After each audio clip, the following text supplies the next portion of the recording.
اعوذ باللہ من الشیطان الرجیم، بسم اللہ الرحمن الرحیم۔ دوسرا مسئلہ جو ہر گھر کی ضرورت ہے وہ ہے اگر برتن نجس ہو جائے تو اس کو کیسے پاک کیا جاتا ہے۔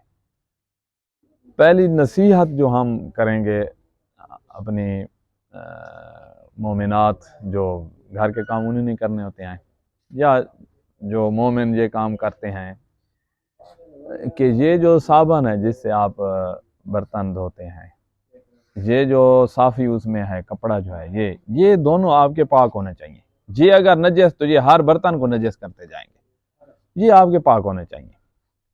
اب جو برتن نجس ہو گیا ہے اس کو علیحدہ رکھ لیں، پاک برتن دھوئیں، پاک پانی ہے، صابن پاک ہے، کپڑا یہ پاک ہے جو برتن میں مارنا ہے، تو کوئی مشکل بھی نہیں ہے، پاک برتن آسان ہے، ایک دفعہ اس کو دھوئیں، وہ ہے ہی پاک، نجس ہوا ہی نہیں ہے، اس کا تو کوئی مسئلہ ہی نہیں ہے۔ مسئلہ ہے اس برتن کا جو نجس ہو جائے۔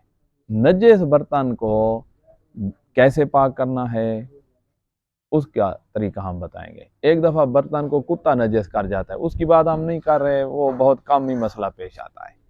ویسے برتن نجس ہو گیا ہے تو اگر باہر سے نجس ہوا ہے، برتن اگر باہر سے نجس ہوا ہے تو اس کو ایک دفعہ دھونا کافی ہے۔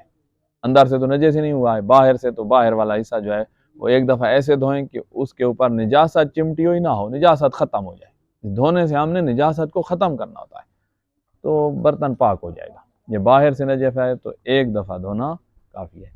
جب برتن اندر سے نجس ہو جائے، یہی مسئلہ ہے جو سمجھانا تھا اور جو لوگوں کو معلوم نہیں ہے، جب برتن اندر سے نجس ہو جائے تو اس کو 3 دفعہ دھویا جائے گا۔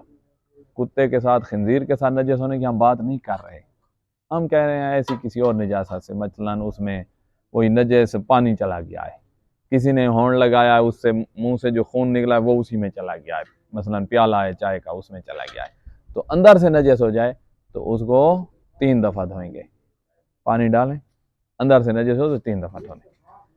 اب یہ کیسے دھونا ہے، اس کا ایک طریقہ تو یہ ہے کہ اس کو فل بھر لیں، اور بھر لینے کے بعد یہ نکال لیں۔ بس اس کو فل، یہ پہلے یہ جو جھاگ والا ہے یہ نکال لیں، یہ سارا نکالیں۔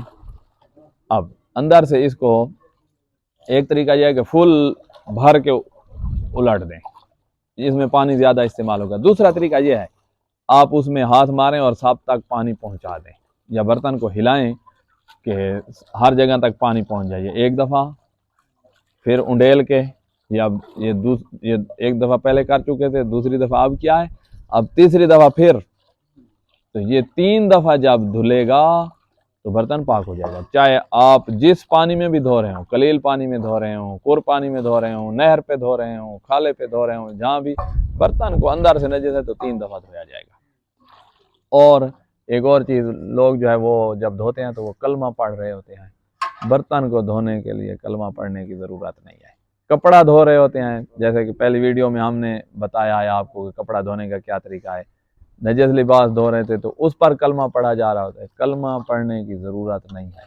ہاتھ نجس ہیں، دھو رہے ہیں، اس پر کلمہ پڑھیں تو کلمے سے کافر کو مسلمان کیا جاتا ہے، برتنوں پر کلمہ پڑھنے کی ضرورت نہیں ہے۔ تو پاک برتن جو ہے وہ ایک ایک دفعہ دھوتے جائیں، جو نجس ہے اس برتن کو پھر 3 دفعہ دھویا جائے گا۔ اندر سے نجس ہے تو اس برتن کو 3 دفعہ دھویا جائے گا، باہر سے نجس تھا تو ایک دفعہ دھونا کافی ہے۔ اور ایک آخری بات، جو مٹی کا برتن ہوتا ہے، مٹی سے بنا ہوا برتن ہے جس کو ان کی خاص بھٹی ہوتی ہے جس میں اس کو پکایا جاتا ہے، جیسے گھڑا ہوتا ہے، تو وہ نجس ہو جائے تو اس کے پاک کرنے کا خاص طریقہ ہے۔ یہ جو ابھی ہم نے بتایا ہے یہ ان کی بات ہم نے نہیں کی ہے، تو وہ آج کل اتنے گھروں میں ہیں ہی نہیں، لہذا اس کی بات ہم نہیں کر رہے۔ کسی کو یہ مسئلہ پیش آ جائے تو پھر ہم سے رابطہ کر کے پوچھ لیجئے گا، ورنہ ہم نے بات کیا مٹی کے علاوہ جو بنے ہوئے برتن ہیں ان کی بات کی ہے۔ خداوند عالم آپ کی توفیقات میں اضافہ فرمائے۔